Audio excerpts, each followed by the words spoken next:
चलिए, photo electric effect बड़ा important topic है। एक क्वेश्चन आपको ज़रूर मिलेगा 100%, एक इसमें से, एक डी ब्रोगली मैटर वेव से।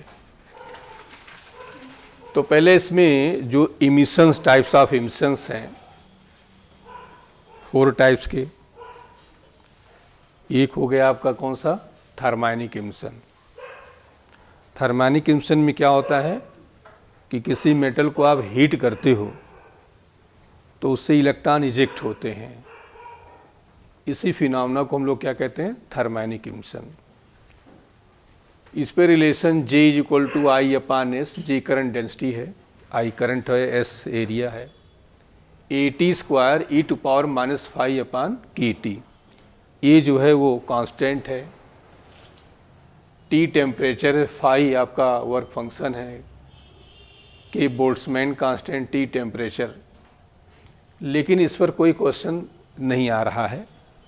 ये आपका डायोड ट्रायोड में के कांस्टेंट में था, डायोड ट्रायोड हट गया है। जब पहले CPMT वगैरह होता तो उसमें ज़रूर आता था, तो चैप्टर ही हट गया है, तो अब ये आपका मतलब का नहीं है। ठीक, ये कर्व इसमें था, I और टेम्परेचर में पैराबोलिक कर्व होगा, तो इसको पढ़ने की ज़रूरत नहीं है। इसके बाद 3 टाइप्स के इमिशन जो और थे आपके, फील्ड इमिशन था, दूसरा था सेकेंडरी इमिशन, इलेक्ट्रॉन इंसिडेंट हो रहा है, इलेक्ट्रॉन निकल रहा है, और फोर्थ आपका फोटो इलेक्ट्रिक इफेक्ट वाला इमिशन था। तो वो हम ही फोर्थ वाला ही पढ़ेंगे, वही मतलब का है, बाकी नहीं है। इसमें हमें ज़रूरत पड़ेगी वर्क फंक्शन की। तो ये वर्क फंक्शन क्या होता है, किसी मेटल का मिनिमम एनर्जी रिक्वायर्ड जिससे इलेक्ट्रॉन क्या हो जाए, इजेक्ट हो जाए, उसी को कहते हैं वर्क फंक्शन। मतलब minimum energy required to eject the electron from the surface of metal is called work function. तो वर्क फंक्शन एक तरीके से समझ लो कि किसी मेटल में जो इलेक्ट्रॉन को फ्री करता है वो जो मिनिमम एनर्जी होती है, एक तरीके से समझ लो बाइंडिंग एनर्जी की हम बात कर लें कि उतनी एनर्जी दे देंगे, इलेक्ट्रॉन वहाँ से फ्री हो जाता है। तो वही वर्क फंक्शन ये मेटल के लिए होता है, और मेटल के नेचर पर डिपेंड करता है। हर मेटल के लिए क्या होगा, अलग अलग होगा। φ0 = h/0 hc/λ0। ν0 ये आपका थ्रेशोल्ड फ्रीक्वेंसी, अभी आगे हम डिस्कस करेंगे, एंड λ0 जो है थ्रेशोल्ड वेवलेंथ। ये दोनों बातें हम आगे डिस्कस करेंगे। और ये जो है जो फार्मूला E = hν से, E = hν आगे पढ़ेंगे, वही फार्मूला E की जगह φ हो गया, hν की जगह hν0 हो गया आपका। तो मेटल के नेचर डिपेंड करता है, हर मेटल के लिए अलग अलग होता है। फिर एक चीज़ है हार्ड मेटल, जैसे iron, aluminium, copper, nickel, hard का लो होता है, और लीस्ट फॉर सबसे कम किसका होता है, सीजियम का। ये क्वेश्चन एक बार पूछा गया है कि सीजियम का 1.9 या 2 इलेक्ट्रॉन वोल्ट के आसपास, और प्रैक्टिकल यूनिट इसकी जो होती है वो इलेक्ट्रॉन वोल्ट होती है। ठीक, जूल भी हुआ, लेकिन प्रैक्टिकल यूनिट पूछी जाए तो क्या होगी, इलेक्ट्रॉन वोल्ट हो जाएगी। ठीक, और सबसे ज़्यादा आपका जो है प्लेटिनम का 5.65। तो जिसका वर्क फंक्शन लो होगा जिस मेटल का, वहाँ से इलेक्ट्रॉन निकालना इजी होगा, आसान होगा। Lower the work function of metal, easy to eject the electron from the surface of metal. अब जैसे ये है इसका 5 यहाँ इलेक्ट्रॉन निकालना बहुत टफ है, हमको इतनी एनर्जी देनी पड़ेगी। सबसे लोएस्ट सीजियम का है 1.9 है, तो 1.9 इलेक्ट्रॉन वोल्ट की एनर्जी हम देंगे, इलेक्ट्रॉन वहाँ से इजेक्ट हो जाएगा। तो जिसका वर्क फंक्शन लो होगा वहाँ से इलेक्ट्रॉन ईजिली क्या होगा, इजेक्ट हो जाएगा। मतलब कुछ चीज़ हो गया। एक मतलब क्या हो गया कि वर्क फंक्शन इसका लो होता है, ये एक थोड़ा मतलब का आ गया। हार्ड मेटल का जो है कि उसका लो होता है, और सॉफ्ट मेटल का क्या होता है, हाई, इतना। और ये किस पर डिपेंड करता है, मेटल की। एक ही मेटल है तो उसका वर्क फंक्शन सेम होगा, उसमें कोई चेंज नहीं होगा। कॉपर ले लिया तो कॉपर वही रहेगा, उसमें कोई चेंज नहीं आएगा जब तक मेटल नहीं चेंज करेंगे। जैसे क्वेश्चन आता है कि मेटल है, उस पर लाइट इतनी गिरी, फिर लाइट इतनी हो गई, तो वर्क फंक्शन वही रहेगा, वर्क फंक्शन में कोई चेंज नहीं आएगा। अब हम लोग आते हैं फोटो इलेक्ट्रिक इफेक्ट। ठीक, इसमें देखिए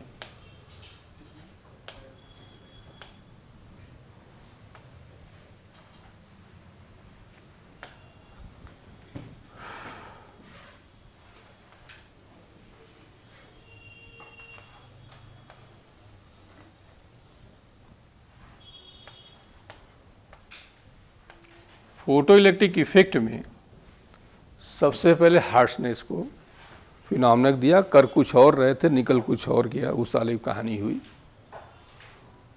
तो देखा कि कहीं इलेक्ट्रॉन बीम गिरी और वहाँ पर जो है चमक शाइनिंग जो है दिखी इनको, तो बहुत ज़्यादा उस पर को काम कुछ और कर रहे थे, ज़्यादा इस पर काम नहीं किए, थोड़ा बहुत करके छोड़ दिए। इसके बाद हालवास आते हैं और लेनार्ड, इन दोनों साइंटिस्टों ने क्या किया कि इस पर जो है प्रैक्टिकली काम किया, एक्सपेरिमेंटली काम किया जो हर्ट्ज ने बताया था, लेकिन कोई इसकी मैथमेटिक्स नहीं दे पाए। वो तमाम और भी साइंटिस्ट आए थे, लेकिन मेन दो लोगों का रोल ज़्यादा रहा है। बाद में आपके आते हैं आइंस्टीन आते हैं, इन्होंने क्या किया, इसका मैथमेटिकल एक्सप्रेशन दिया और उस पर उनको नोबेल प्राइज़ दिया गया। 1905 में इन्होंने दिया और 1921 में इनको नोबेल प्राइज़ दिया। दो नोबेल प्राइज़ इस टॉपिक पे मिले थे। तो होता क्या है, होता यह है कि light high frequency, when light of high frequency incident on the metal surface, electron ejected from the surface of the metal. This phenomena is called photoelectric effect, and electrons are called photoelectrons. And if circuit is closed, photo current means current flow in the circuit, that is called photo current. ये main effect होता है। यहाँ से हम light एक गिरा रहे हैं, ये गिरी हाई फ्रीक्वेंसी, और यहाँ से जो है ये इलेक्ट्रॉन इजेक्ट हुई है। ठीक, ये इलेक्ट्रॉन्स आपके इधर को जा रहे हैं, इनका नाम रखा गया फोटो इलेक्ट्रॉन, और करंट जस्ट इसके अपोजिट हो जाएगी, और इसका नाम रखा गया फोटो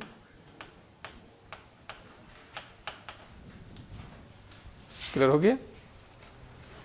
यहां पर यह ध्यान दे रहना कि नेगेटिव जो सेल का है वो यहां कनेक्ट होगा, पॉजिटिव का इधर होगा। उसका रीजन क्या है कि नेगेटिव से जब ये लाइट गिरेगी तो इलेक्ट्रॉन को क्या कर रिपेल करेगा, और ये पॉजिटिव इलेक्ट्रॉन को अट्रैक्ट करेगा।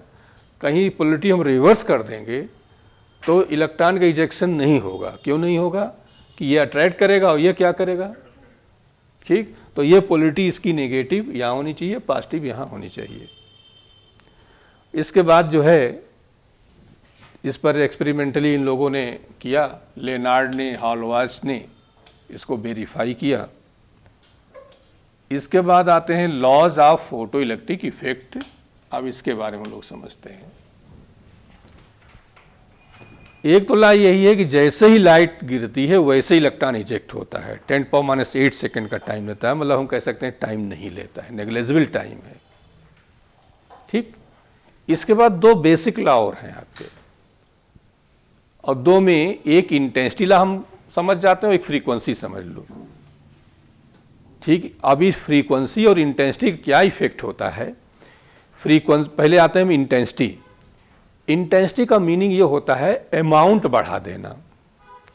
जैसे लाइट जो गिर रही थी उस लाइट का अमाउंट हमने क्या किया, बढ़ा दिया, और लाइट का अमाउंट बढ़ गया जो गिर रही थी, तो नेचुरल बात है जो फोटो इलेक्ट्रॉन्स थे उनकी संख्या भी क्या कर गई, बढ़ गई।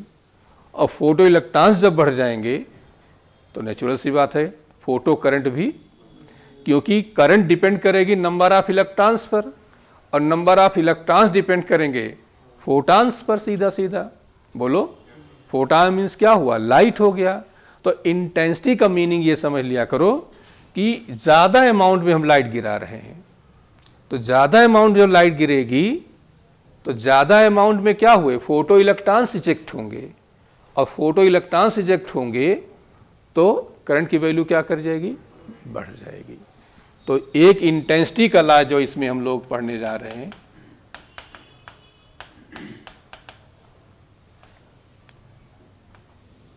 इसमें हम एक कर्व प्लाट करते हैं फोटो करंट में एंड इंटेंसिटी में। जो इंसिडेंट लाइट की इंटेंसिटी हम उसकी बात कर रहे हैं। तो इसमें क्या हुआ, इंटेंसिटी इंक्रीज करेंगे फोटो करंट पर। अब चूंकि इंटेंसिटी हमने इंक्रीज किया तो क्या हुआ, फोटॉन्स बढ़े, फोटो इलेक्ट्रॉन्स इंक्रीज कर गए, फोटो इलेक्ट्रॉन्स इंक्रीज तो फोटो करंट भी। तो इसका मतलब कर्व आपका ऐसे जाएगा, means on increasing intensity of incident light photo current increases but there is no change in kinetic energy of photo electrons. उनकी एनर्जी में कोई चेंज नहीं आ रहा है, संख्या बढ़ जा रही है। तो हम प्लॉट करें कर्व काइनेटिक एनर्जी में, kinetic energy and intensity of incident light, तो कोई इफेक्ट नहीं पड़ेगा। देखिए इसको इंक्रीज करते जा रहे हैं, एनर्जी में कोई चेंज। तो बस इतना समझ लो कि इंटेंसिटी का मीनिंग हो गया लार्ज अमाउंट की लाइट, जो फोटॉन्स लार्ज अमाउंट में गिर रहे थे तो लार्ज अमाउंट में फोटो इलेक्ट्रॉन्स निकल रहे थे, और लार्ज अमाउंट फोटो इलेक्ट्रॉन्स निकल रहे थे। नेचुरल सी बात है कि जो करंट की वैल्यू क्या करेगी, बढ़ जाएगी। पॉइंट क्लियर हो गया? बोलो। अब आ जाते हैं हम लोग फ्रीक्वेंसी।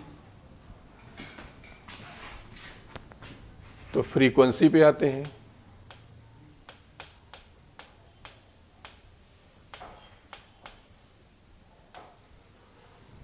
फ्रीक्वेंसी में क्या होता है, एनर्जी, फ्रीक्वेंसी रिलेटेड है एनर्जी से। E is equal to h nu, जो लाइट गिर रही है उसकी एनर्जी क्या करेगी, बढ़ गई। ठीक, तो एनर्जी बढ़ गई तो नेचुरल सी बात है जो इलेक्ट्रॉन इजेक्ट हो रहे हैं उनकी भी एनर्जी क्या करेगी, बढ़ जाएगी। बोलो। फ्रीक्वेंसी का मतलब, अब जैसे हमने कहा 1 सेकेंड में 10 लपड़ लगाओ किसी के, हमने कहा जरा बढ़ा दो, 20 कर दो, तो स्पीड क्या हो गई, बढ़ गई। और जितना तेज एक्शन उतना तेज। इसका मतलब हो गया फ्रीक्वेंसी इंक्रीज का मीनिंग हो गया कि जब हम फ्रीक्वेंसी, जो लाइट हमारी गिर रही थी उसकी फ्रीक्वेंसी इंक्रीज किया, तो फ्रीक्वेंसी इंक्रीज का मीनिंग हो गया कि जो हमारे इलेक्ट्रॉन इजेक्ट हो रहे हैं उनकी भी एनर्जी क्या करेगी। भाई जो फ्रीक्वेंसी है वो डिपेंड करा किस पर, एनर्जी पर। E is equal to h nu, तो फोटॉन की एनर्जी बढ़ गई, फोटॉन की एनर्जी बढ़ गई तो फोटो इलेक्ट्रॉन्स की भी एनर्जी बढ़ गई। लेकिन संख्या में, नंबर्स में कोई चेंज, 10 निकल रहे 10 ही निकलेंगे, संख्या में चेंज नहीं आएगा। जब संख्या में चेंज नहीं आएगा तो फोटो करंट में भी कोई चेंज, लेकिन उनकी काइनेटिक एनर्जी क्या करेगी। तो कर्व हम प्लॉट करें IP and frequency of incident light, तो फोटो करंट में कोई चेंज नहीं आ रहा है, जितनी थी उतना ही रहेगी। ठीक, लेकिन काइनेटिक एनर्जी में चेंज आ जाएगा। अब देखिए काइनेटिक एनर्जी, ठीक,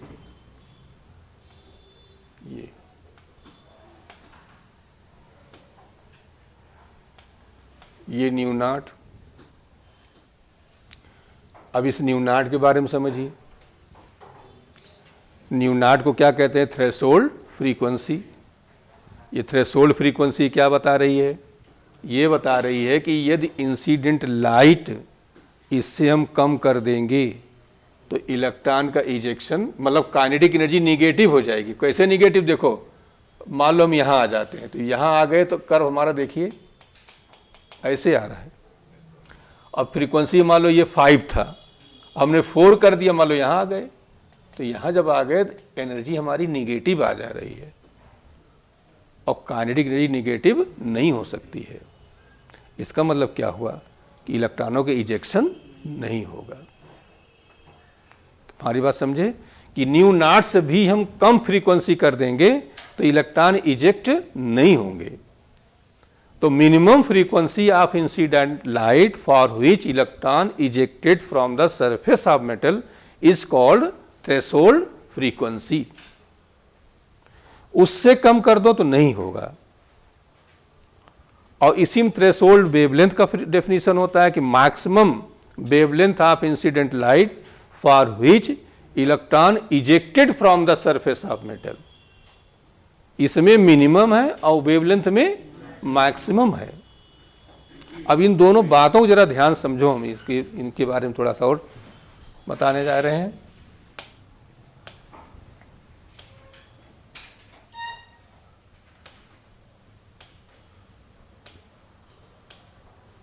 इधर देखिए,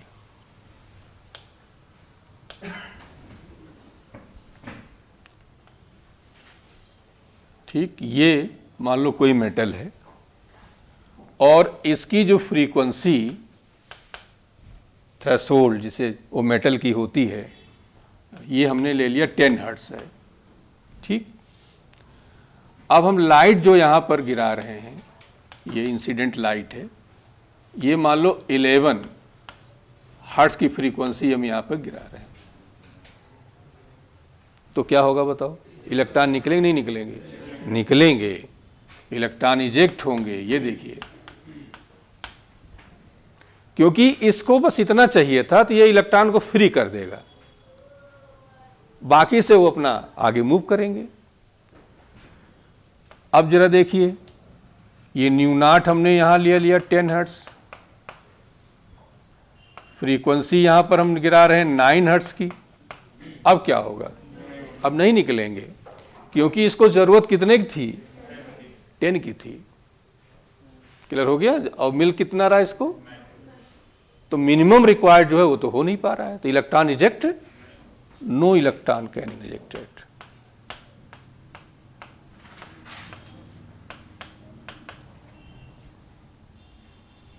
बोलो। अब आते हम लोग वेवलेंथ के बारे में आ जाते हैं। वेवलेंथ लैम्डा नॉट, ये मान लो 10 एंगस्ट्रॉम हमने ले लिया,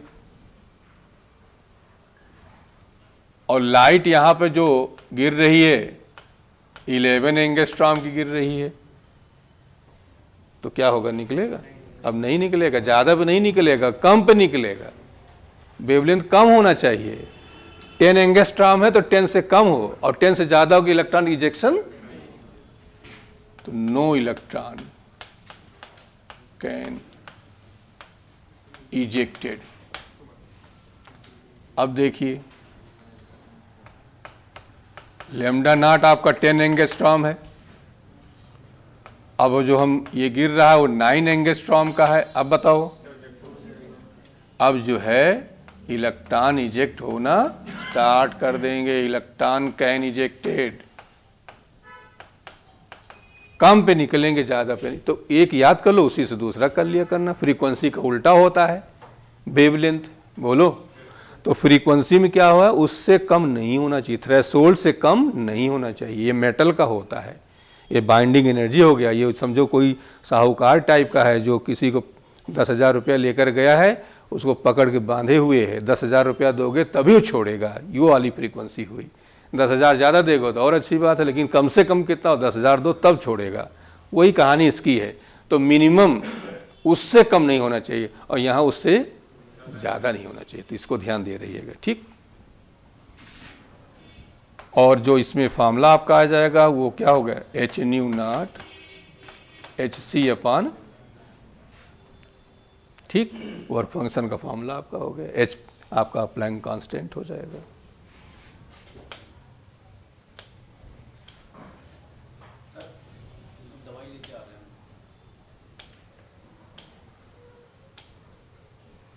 तो ये दोनों हमने बता ही दिया, थ्रेशोल्ड हो ये। अब आते हैं हम लोग स्टॉपिंग और कट ऑफ पोटेंशियल पर। अब ये क्या होता है? ये हमने क्या किया? रिवर्स कर दिया पोलरिटी। अब रिवर्स कर दिया तो इधर आपका पॉजिटिव आ गया, ठीक। ये दोनों प्लेटें सेम है ऐसे ही, ठीक। तो ये आपका हो गया, इधर पॉजिटिव हो गया, इधर क्या हो गया? अब जब लाइट यहां पर हम ये गिराएंगे तो उससे क्या होगा कि जो इलेक्ट्रॉन यहां से निकलना चाह रहा था, ये पॉजिटिव उसको अट्रैक्ट करेगा और नेगेटिव क्या करेगा? रिपेल करेगा, जाने नहीं देगा। तो कट ऑफ पोटेंशियल क्या हुआ इसके बारे में समझिए।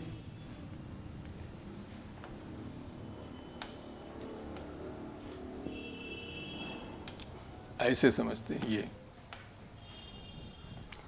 जैसे हमने यहाँ पर 0 वोल्ट, यहाँ भी कुछ नहीं लगाया, 0 वोल्ट कर दिया और देखा कि अभी 10 इलेक्ट्रॉन चले जा रहे, 10 एम्पियर करंट फ्लो हो रही है। अभी हमने कुछ नहीं लगा, तब भी कुछ इलेक्ट्रॉन्स जा रहे थे, ये लाइट गिर रही थी, जा रहे थे। हमने क्या किया, माइनस में 2 कर दिया। अब यहां पर निगेटिव रिवर्स हम कर दिए, तो रिवर्स कर देंगे। अब 2 इलेक्ट्रॉन जो कम एनर्जी को रुक गए, 8 इलेक्ट्रॉन जा रहे हैं। हमने और क्या कर दिया, -4 कर दिया।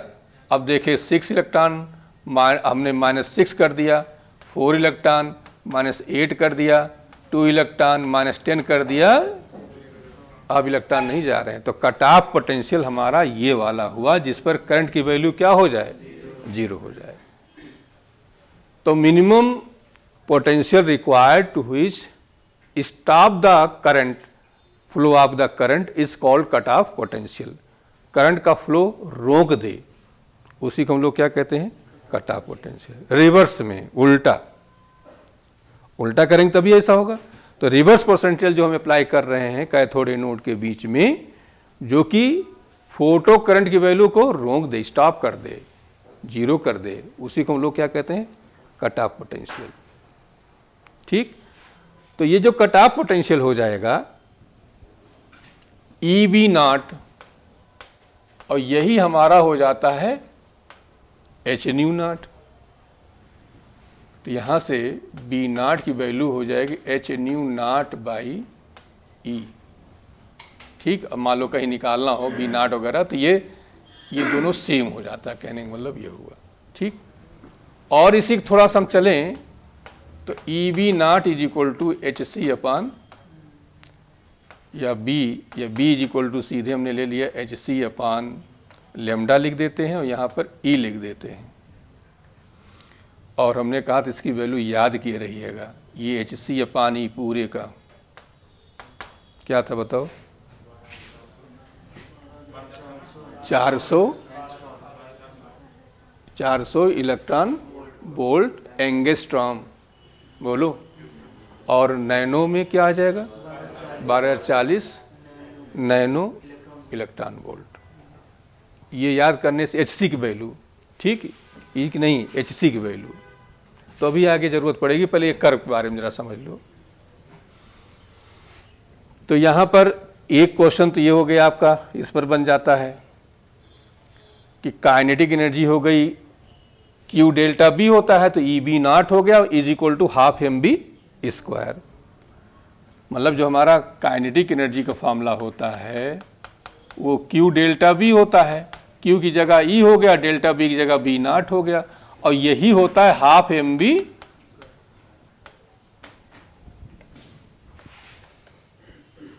ठीक, तो इस पर भी क्वेश्चंस आपको मिलेंगे। अब हम इन दोनों कर्व के बारे में आ रहे हैं, ऐसे पूछे गए हैं ये। अब कर्व जरा देखिए ध्यान से क्या बता रहा है। इस वाले कर्व में आते हैं हम लोग, पोटेंशियल है, फोटो करंट है, ये -μ0 है। ठीक, तो देखिए कि -μ0 का मतलब यहाँ, और यहाँ पर ये हो गई फोटो करंट हो गया। जैसे हमने यहाँ पर -10 वोल्ट कर दिया, ठीक, यहाँ पर हमने -10 वोल्ट कर दिया। अब हम क्या कर रहे हैं, पोटेंशियल इंक्रीज कर रहे हैं, मतलब -10 से -4 -2 0 ऐसे कर रहे हैं। तो हो क्या रहा है, करंट की वैल्यू भी क्या कर रही है, देखिए इंक्रीज कर रही है। हम एक कर्व की बात कर रहे हैं, केवल इस कर्व की मान लो हम बात कर रहे हैं। ठीक, क्या हम बता रहे हैं कि पहले हमने कर दिया, ये मान लो -10 था हमारा, फिर ये माइनस मान लो 6 हो गया, यहाँ नहीं लिख पाएंगे, ऐसे समझो -10 था, -6 था, -4 था, 0 हुआ, 2 हुआ, ऐसे किया।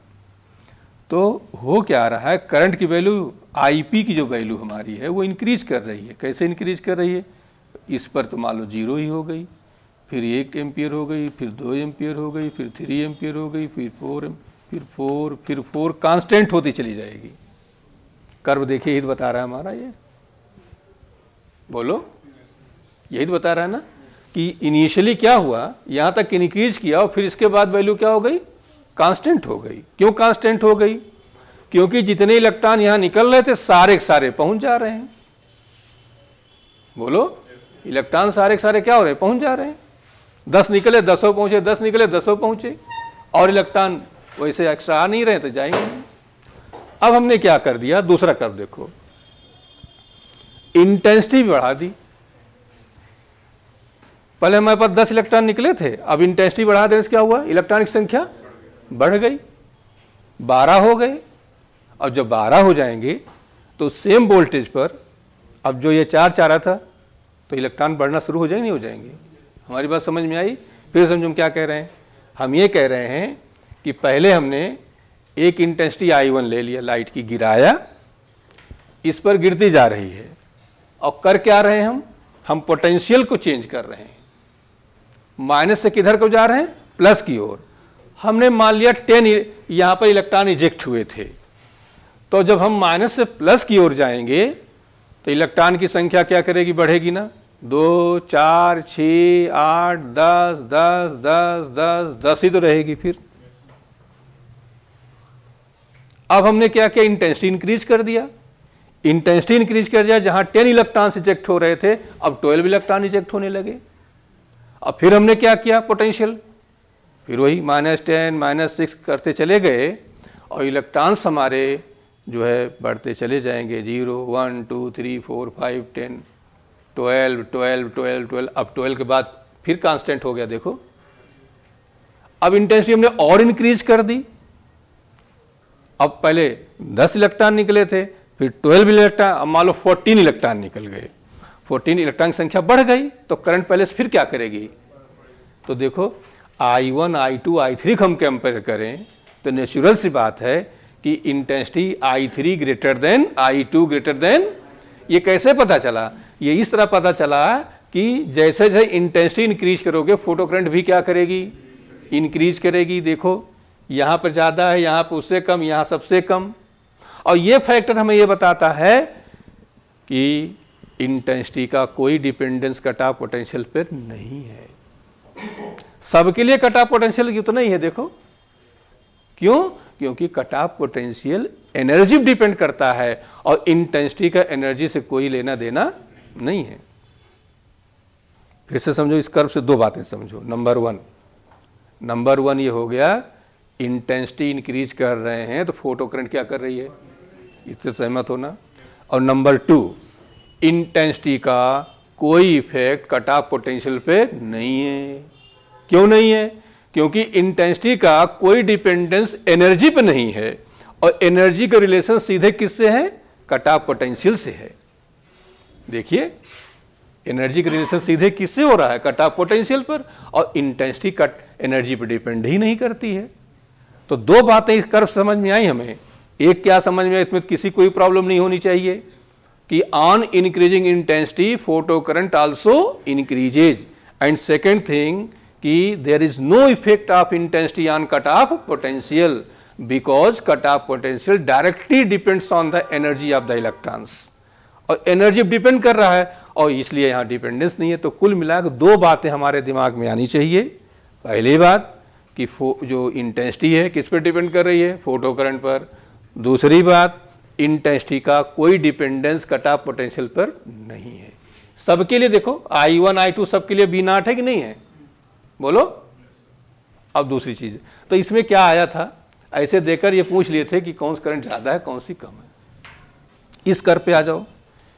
अब इस कर्व में देखिए क्या हो रहा है, ये μ0, ये कट ऑफ पोटेंशियल इधर है, इधर फोटो करंट है, ठीक। तो यहां पे क्या हो रहा है, ये मान लो ऐसे ले लेते हैं, -8 -4 -2, ये 0। ये कर्व तीनों लगभग यहीं पे आते हैं, थोड़ा बनाने में गड़बड़ हो गया है, यहीं पे सब आएंगे, ऐसे ही है, यहीं मिलेंगे सब। तो कर्व क्या बता रहा है ये बता दो पहले, 2 पॉइंट ये भी बता रहा है। पहला पॉइंट बताओ। चलो हम पूछ रहे वही बता दो। ये बताओ फ्रीक्वेंसी कोई इफेक्ट फोटो करंट पे है? नहीं है। अलग अलग देखो फ्रीक्वेंसीज हैं ये, लेकिन ये तीनों कर्व यहीं पे आके मिलेंगे। ऐसे ये भी मिलेगा, ये भी ऐसे मिलेगा, ये भी ऐसे मिलेगा, यही मिल रहे हैं तीनों। तो इसका मतलब हो गया कि फ्रीक्वेंसी का कोई डिपेंडेंस का फोटो करंट पे, यही तो हमने अभी बताया था पहले आपको। Frequency does not depend on photo current because it does not depend on number of electrons ejected from the metal. तो ये क्या हो गया, फ्रीक्वेंसी जो है फोटो करंट पे डिपेंड नहीं करेगी, नंबर 1। और नंबर 2 पे आ जाओ, ये देखिए अलग अलग फ्रीक्वेंसी हैं और सबका कट ऑफ पोटेंशियल भी अलग अलग है। अब क्यों है जरा बताओ, रीजन बता दो। क्योंकि फ्रीक्वेंसी डिपेंड करती है एनर्जी पर और एनर्जी डिपेंड करता है कट ऑफ पोटेंशियल पर। बोलो, बात समझ में आ रहा? फ्रीक्वेंसी किस पर डिपेंड करती है? एनर्जी पर। एनर्जी डिपेंड करती है कट ऑफ पोटेंशियल पर। तो यहां से चीज समझ में आ गया कि जिसका कट ऑफ पोटेंशियल ज्यादा है फ्रीक्वेंसी भी ज्यादा है। बोलो, तो ये कंपेयर करने का आईटी में से क्वेश्चन आ गया था, तो नेचुरल सी बात है कि ν3 ग्रेटर देन ν2 ग्रेटर देन ν1। अब ये सबका मतलब इतना समझ लो, नंबर 1 कि जो फोटो करंट है वो डिपेंड करेगी इंटेंसिटी पर, या ये कहो कि इंटेंसिटी इंक्रीज करोगे फोटो करंट इंक्रीज करेगी, लेकिन इंटेंसिटी का डिपेंडेंस काइनेटिक एनर्जी पर नहीं है। और दूसरी बात आते हैं फ्रीक्वेंसी। फ्रीक्वेंसी डिपेंड करेगी एनर्जी पर, ठीक। फ्रीक्वेंसी इंक्रीज करोगे एनर्जी इंक्रीज, लेकिन फोटो करंट पे कोई चेंज। और यहां पर अब इसके बाद क्या हुआ, दूसरा क्या रिलेशन हो गया कि एनर्जी का डिपेंडेंस किससे होता है? कट ऑफ पोटेंशियल पर। बोलो, एनर्जी किससे डिपेंड करती है? कट ऑफ पोटेंशियल पर। तो यही कर्व आपके बता रहे हैं। ये कर्व दो बातें बता रहा है। नंबर 1 इंटेंसिटी इंक्रीज करने से फोटो करंट इंक्रीज की, एंड नंबर 2 कि intensity does not depend on cut off potential. और यहां पे आ जाओ, ये बता रहा है frequency does not depend on photo current but frequency depends on cut off potential. बस इतनी बातें। हाँ, निगेटिव कट ऑफ पोटेंशियल मतलब हो गया निगेटिव तरफ इंक्रीज करना, -2, -4, -6, इसका ये मीनिंग हो गया, ठीक।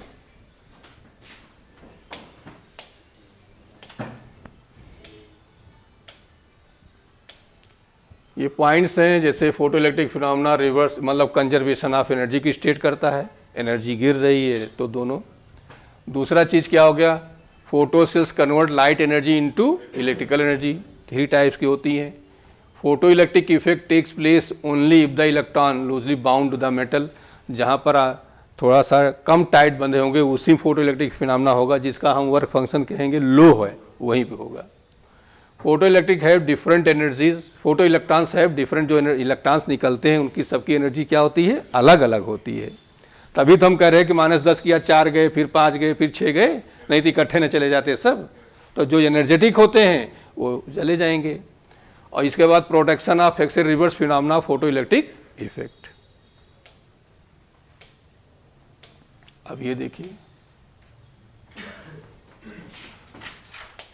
तो इन्होंने क्या किया कि भाई जो लाइट है वो फोटान मतलब बंडल ऑफ पैकेट्स के फॉर्म में चलती है, जिनको हम लोग कहते हैं फोटान या क्वांटा कहते हैं। तो इस तरह से चलती है, ऐसे जैसे कोई स्टोन फेंक के मार रहे हो, ऐसे ही है ये, इस तरह चलता है। और एक बात ये बताया कि रेस्ट मास ऑफ फोटान क्या होता है। मतलब ये रेस्ट मास फोटान का मीनिंग ये हो गया कि जैसे तुम जो है बल्ब घर में जला दिए, चिराग जला दिए, चिराग जानते हो? दिया, दिया मतलब जानते हो? कुछ नहीं जानोगे। हाँ, तो वो जला दिया। सोचो पड़ोसी के यहाँ लाइट ना जाए तो कुछ नहीं करोगे तो जाएगी जाएगी, वो रुक नहीं सकती है। कोई भी चीज़ है, लाइट है तो वो क्या करेगी? प्रोपोगेट करेगी। तो उसी को मैथमेटिकली हम लोग ये कह लेते हैं कि रेस्ट मास जो फोटान का होता है वो, ठीक।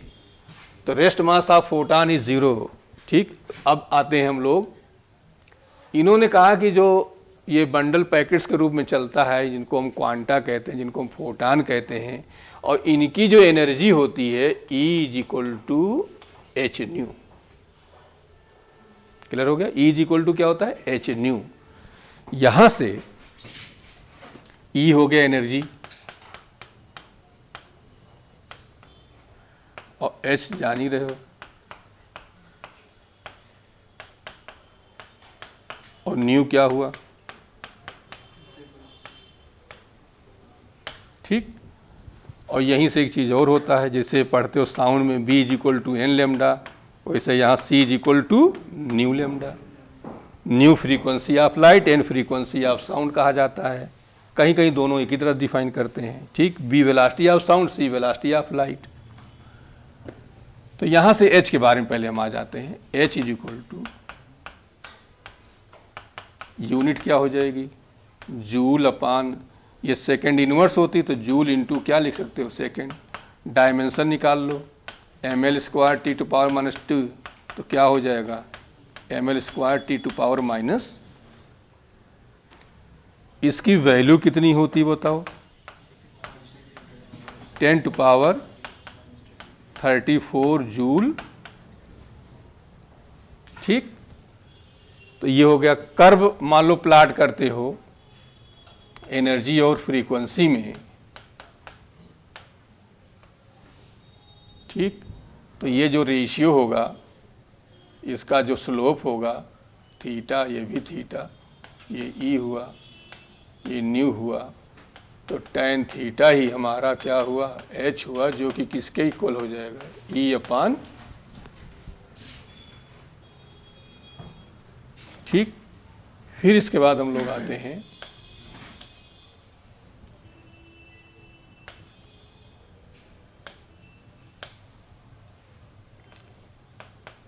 E is equal to M c square, और यही हो गया एच न्यू। यहाँ से C डिवाइड कर दो, तो यहाँ बचा M C H nu by C, या H C upon nu is equal to C upon lambda. तो C से C, चलो एक स्टेप लिख देते C, तो ये क्या बन गया? H अपान, और ये हो गया क्या? मोमेंटम। बोलो। तो मोमेंटम यहां पर हुआ है is equal to M C H nu by C, या H अपान लेमडा। ये फोटान का मोमेंटम। तो मोमेंटम ऑफ फोटान,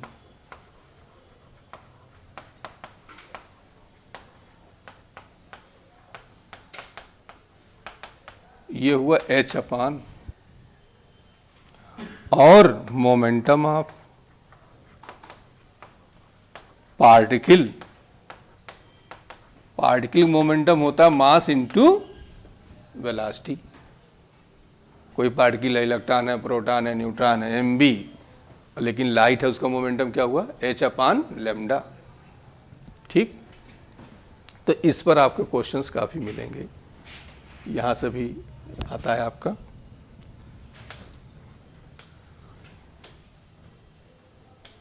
एनर्जी ये हम आपको बता ही चुके हैं कि इसको जो है याद किए रहिएगा। सीधे सीधे एच सी की वैल्यू याद किए रहना कि एच सी की वैल्यू कितनी हो जाती है, ताकि कैलकुलेशन आपको इजी रहेगा। H c is equal to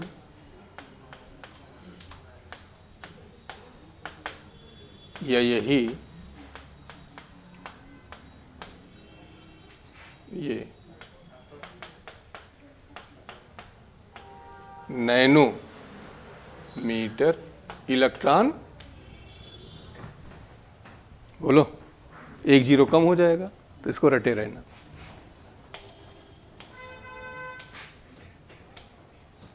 ये भी क्वेश्चन आते हैं। नंबर ऑफ इमिटेड फोटॉन्स, तो नंबर ऑफ इमिटेड फोटॉन्स क्या होते हैं? कोई लैंप है, कोई सोर्स है, वहाँ से लाइट जो है इजेक्ट हो रही है, तो उस केस में क्या होता है?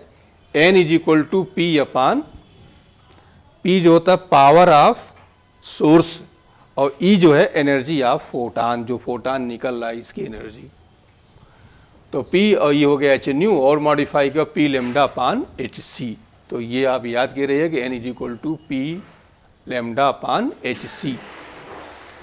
ये इंसिडेंट फ्री फोटॉन का है, इजेक्टेड फोटॉन दोनों का, लेकिन ध्यान रहे n जो होता है ये क्या होता है, ये होता है नंबर ऑफ फोटॉन पर सेकेंड होता है। मतलब इसकी यूनिट जो होती है ये होती है 1/सेकेंड होती है।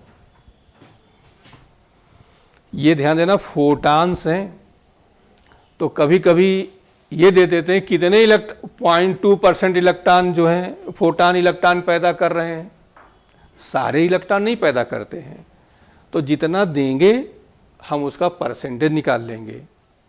जैसे कई क्वेश्चन पूछे थे, जैसे एक क्वेश्चन तो हो गया फाइंड नंबर ऑफ फोटॉन्स, तो यही हो गया। अब कह दिए कि ओनली 2% फोटॉन्स इजेक्टेड इलेक्ट्रॉन्स, तो जो हमारा फोटॉन आया है उसका क्या करेंगे हम 2% करेंगे। और इसी में पूछ लेते हैं करंट क्या होगी, तो करंट का फॉर्मूला होता है I is equal to Q by T, ये एन ई बाई टी। तो ध्यान दे रहे हैं ये एन अकेला नहीं है, क्या है एन बाई टी है, क्योंकि 1/सेकेंड यूनिट होती है। हमारी बात समझ में आई सबको? बोलो। तो तीन बातें पूछ सकते हैं, एक तो फोटॉन्स, नंबर ऑफ फोटॉन्स, यही हो गया। दूसरा नंबर ऑफ इलेक्ट्रॉन्स, तो उसमें देंगे कि 2%, 10% फोटॉन्स आर इजेक्टेड इलेक्ट्रॉन्स, तो उतना निकाल लेंगे। एंड नंबर 3 कि फाइंड करंट, तो करंट जब फाइंड करना होगा तो I is equal to Q by T, यहाँ जो वैल्यू n/t की आती वो यहाँ रख देंगे, इस मल्टीप्लाई कर देंगे, तो ये एम्पियर में हमारा यूनिट आ जाएगा। तो 3 क्वेश्चन यहाँ से आपको बनते हैं।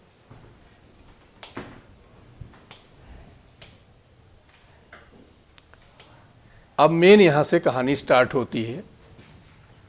ठीक, इन्होंने क्या कहा आइंस्टाइन ने,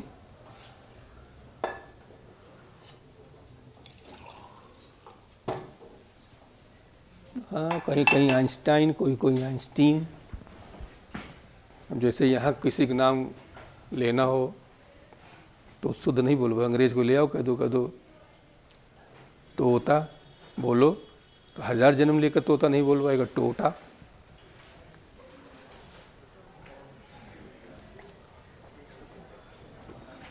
तो ऐसे इनके भी जो बाहर के नाम हैं ऐसे ही है, अपने अपने हिसाब से आदमी, आइंस्टीन, आइंस्टाइन जो भी कह लो वही है। इन्होंने क्या किया कि इसका मैथमेटिकल एक्सप्रेशन दिया। ठीक, मैथमेटिकल एक्सप्रेशन दिया, काफ़ी दिनों के बाद रिसर्च आई इनकी, अरे ज़्यादा नहीं 8-10 साल बाद, लेकिन बहुत बड़ी रिसर्च थी। E = mc² पे इनको नोबेल प्राइज़ नहीं मिला था, इस पर मिला था। तो इन्होंने कैसे दिया, क्या सोचा कि ये जो लाइट हमारी गिर रही है, फोटॉन्स इंसिडेंट कर रहे हैं मेटल पर, जिसकी एनर्जी hν, और ये hν एनर्जी हमारी 2 पार्ट में डिवाइड हो रही है। एक हो रही वर्क फंक्शन, इस मेटल का होता है वर्क फंक्शन होता है। दूसरा जो हो रहा है, जो इलेक्ट्रॉन इजेक्ट हो रहे हैं उनकी एनर्जी, मान लो 10 जूल की एनर्जी गिरी तो 2 जूल तो दे दिया इसको, मान लो दे दिया, बचा कितना, उस 8 से इलेक्ट्रॉन आगे की ओर मूव कर रहे हैं। तो यहां से इन्होंने लिया कि भाई जो एनर्जी इंसिडेंट कर रही मेटल के सरफेस पर hν, वो हमारा जो hν है वो 2 पार्ट में डिवाइड हो रहा है। ठीक, ये गिरी, ये 2 पार्ट हमारा ये डिवाइड हो गया एज ए वर्क फंक्शन। और दूसरा किस में हुआ, पहले क्या करेगा मेटल, इतनी एनर्जी ले लेगा, इलेक्ट्रॉन को रिलीज कर देगा, फ्री कर देगा। अब इलेक्ट्रॉन फ्री हो गया मेटल से, अब ये जो है आगे मूव करेगा।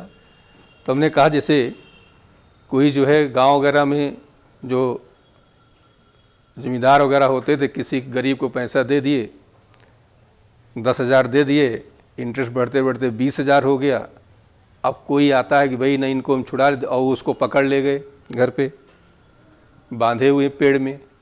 अब ये चाहते हैं कि नहीं ये जो है घर चला हुए फ्री हो जाए, तो जो छुड़ाने जाएगा वो कम से कम कितना होगा, 20,000 रुपया लेकर जाए तो वो दे दे उनको जिम्मेदार साहब को। अब बाकी कुछ और लेकर जाए कि उनको एक आध बोतल लिमका का पिला दे, नहीं तो ऐसे ही भूखे दलिद्र आदमी हैं, चलो ऐसे नहीं पा रहे हैं तो कुछ एनर्जी भी चाहिए उनको। तो इसका मतलब हो गया वो एनर्जी जो लेकर गया, पैसा लेकर गया, वो 2 पार्ट में डिवाइड हो गया। एक तो जो जिम्मेदार साहब को उसने दे दिया, means as a work function जो मेटल का था, और रिमेनिंग एनर्जी जो हो रही है वो इलेक्ट्रॉन की वेलोसिटी को या एनर्जी को क्या कर रही, इंक्रीज कर रही है। तो यही चीज़ यहाँ पे आया कि ये जो हमारा एनर्जी किसका था, ये फोटान जो यहाँ पे गिर रहे थे, ये 2 पार्ट में डिवाइड हो रहा है। और इसीलिए कंजर्वेशन एनर्जी को ये बताता है कि जो एनर्जी आई वही एनर्जी 2 पार्ट में हमारी क्या हो रही है, डिवाइड हो रही है। मेन आपका ये हो गया। अब यहीं से हम लोग चलते हैं कि kinetic energy is equal to h nu. तो यहाँ पर देखिए काइनेटिक एनर्जी का एक तो फॉर्मूला यूज होगा 12 mv, और दूसरा क्या हुआ, ये इतने तरह डिवाइड चेंज हो जाएगी। अब ये दोनों आयोग कैसे चेंज होंगे, एक तो हो गया आपका H new minus five not हुआ, सेकेंड आपका हो जाएगा H new minus H new not, ये हो सकता है। फिर इसको लिख सकते हैं एच सी अपान लेमडा और एच सी अपान, इनमें किसी किसी के साथ लिया जा सकता है। तो ये डिपेंड करेगा जैसे हमारे पास डाटा दिया रहेगा वैसे करेंगे। इसका कन्वर्जन 3 टाइप्स का हो गया, इसका कन्वर्जन 3 टाइप्स हुआ, किसी किसी के साथ। अब मेन चीज़ अब ध्यान देना, सिंबल्स क्या है ये आपको जानना बहुत ज़रूरी है। सिंबल्स में के किसका है बताओ, ये है kinetic energy of ejected electrons, जो इलेक्ट्रॉन निकल रहे हैं उनकी एनर्जी है, जो ये है इनकी एनर्जी है। अब बताइए m क्या है, mass of ejected electrons. b क्या है बताइए, वेलोसिटी ऑफ इजेक्टेड, ये सारी कहानी इलेक्ट्रॉन की हो गई। e के बारे में फेमिलियर हो। b नॉट क्या है, कट ऑफ पोटेंशियल है।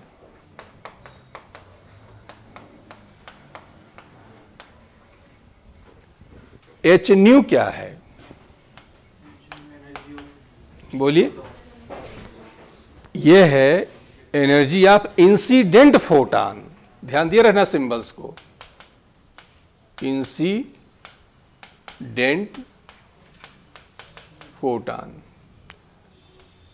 फाई नॉट क्या है, वर्क फंक्शन किसका, हाँ ये पूरा याद करो, लड़का तो किसका, वर्क फंक्शन ऑफ मेटल कहा जाता है। ठीक। न्यू क्या है, फ्रीक्वेंसी ऑफ इंसिडेंट लाइट या फोटॉन कह सकते हो। न्यू नॉट क्या है, क्या है बताओ, थ्रेशोल्ड फ्रीक्वेंसी जो मेटल के लिए होगी, थ्रेशोल्ड। ठीक। लेमडा नॉट क्या है, थ्रेशोल्ड वेवलेंथ हो गया। लेमडा क्या है, वेवलेंथ ऑफ इंसिडेंट फोटॉन। 2 चीजें चल रही यहां पर, एक तो इंसिडेंट का सारी कहानी हो रही है और एक मेटल की हो रही है। मेटल में आपका वर्ड यूज हो गया threshold, threshold frequency, threshold wavelength. और जो इंसिडेंट है तो हम कहेंगे frequency of incident light, frequency of wavelength of incident light, ये वर्ड यूज करते हैं। ठीक। तो ये ध्यान देना, क्वेश्चन आपको जरूर इसमें से मिलेगा।